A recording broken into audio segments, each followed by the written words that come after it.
Hallo ihr Lieben, dieses Mal habe ich diese wunderschöne Kokos-Maracuja-Torte gemacht. Die ist wirklich einfach und schnell zu machen und die kann man nicht nur im Sommer genießen, die könnt ihr auch jetzt schon machen.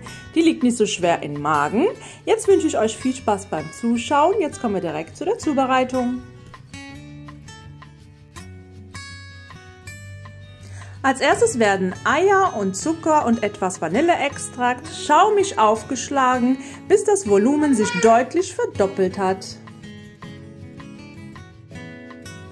Das Ganze mache ich gerne in der Küchenmaschine, weil es deutlich schneller geht. Ihr könnt das Ganze natürlich auch mit dem Handrührgerät machen, dann braucht ihr allerdings 4-5 Minuten länger.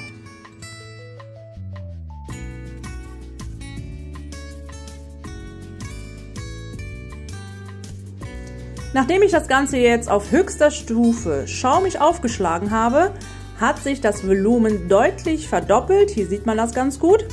Jetzt schalte ich die Küchenmaschine auf niedrigster Stufe und füge nach und nach das Öl und dann Maracuja-Saft hinzu. Und das Ganze, wie gesagt, auf niedrigster Stufe langsam einarbeiten.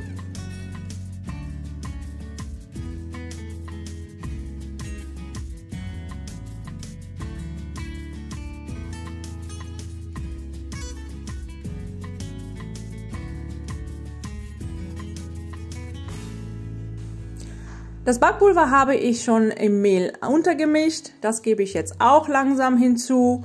Wie gesagt, auch auf niedrigster Stufe.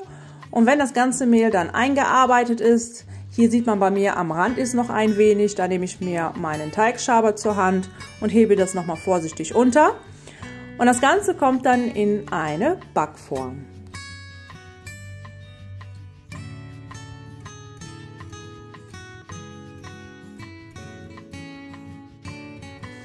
Ihr könnt jetzt eine 24er oder 26er Springform nehmen. Den Boden der Springform habe ich mit Backpapier ausgelegt. Bitte den Rand nicht einfetten, so hat der Teig die Möglichkeit am Rand hochzuklettern und so fällt euch der Kuchen nicht wieder ein. Das kommt dann in den vorgeheizten Backofen bei 180 Grad ca. 20 Minuten. Nach 20 Minuten mache ich die Stäbchenprobe. Hier bleibt nichts dran haften, also ist mein Boden schon fertig. Den Rand löse ich mit einem stumpfen Messer bzw. mit dem Messerrücken und lasse den Boden erstmal auskühlen. In der Zwischenzeit können wir ja schon mal die Puddingcreme vorbereiten. Dazu gebe ich Milch, Zucker, Vanillepaste und Puddingpulver in einen Topf und das Ganze wird unter ständigem Rühren aufgekocht.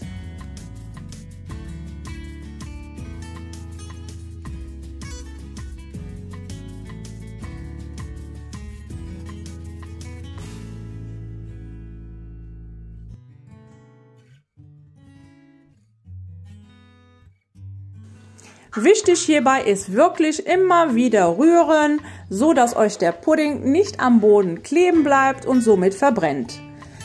Wenn die Milch dann anfängt etwas warm zu werden, gebe ich die Mascarpone hinzu. Das Ganze, wie gesagt, immer wieder umrühren.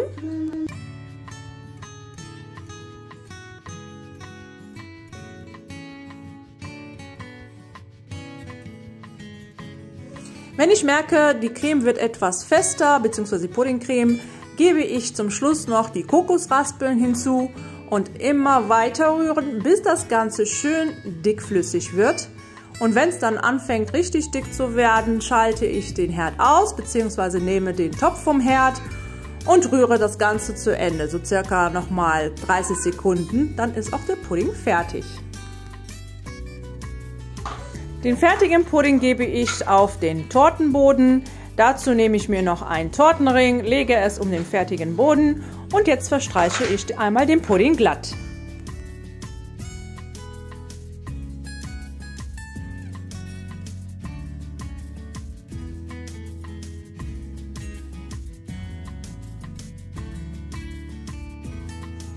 Den Kuchen einmal beiseite stellen und jetzt machen wir die Maracuja-Schicht. Dazu wird ganz einfach Maracuja-Saft mit Zucker und Speisestärke auch unter ständigem Rühren einmal aufgekocht. Gefällt euch das Video bis hierhin bzw. das Rezept? So freue ich mich, wenn ihr mir gerne einen Daumen nach oben hinterlässt.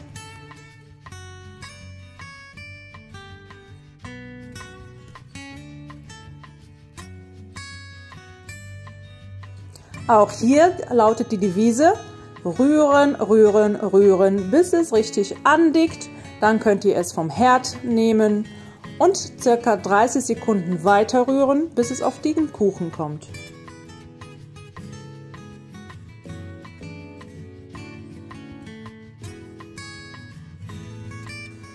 Die Maracuja-Schicht kommt dann direkt auf den Pudding und das wird ebenfalls einmal glatt verstrichen.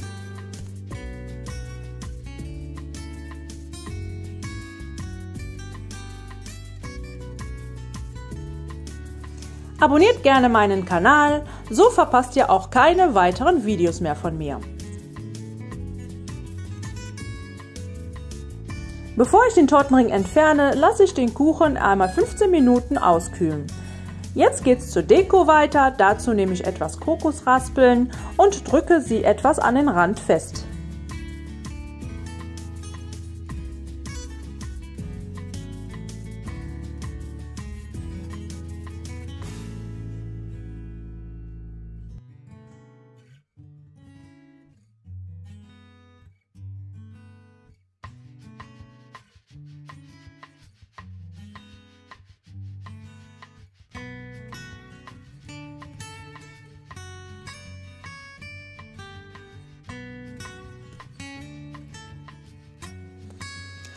Oben am Rand gebe ich ebenfalls etwas Kokosraspeln hinzu. Ihr könnt mit der Deko natürlich auch eure Fantasie freien Lauf lassen.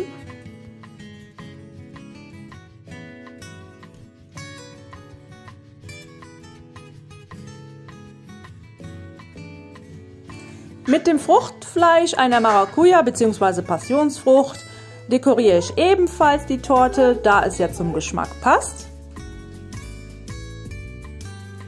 Zur Deko kommen noch ein paar Raffaello-Kugeln dazu und etwas Minze.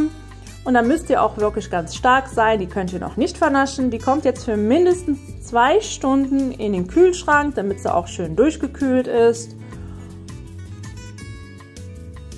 Ich hoffe, das Endergebnis gefällt euch.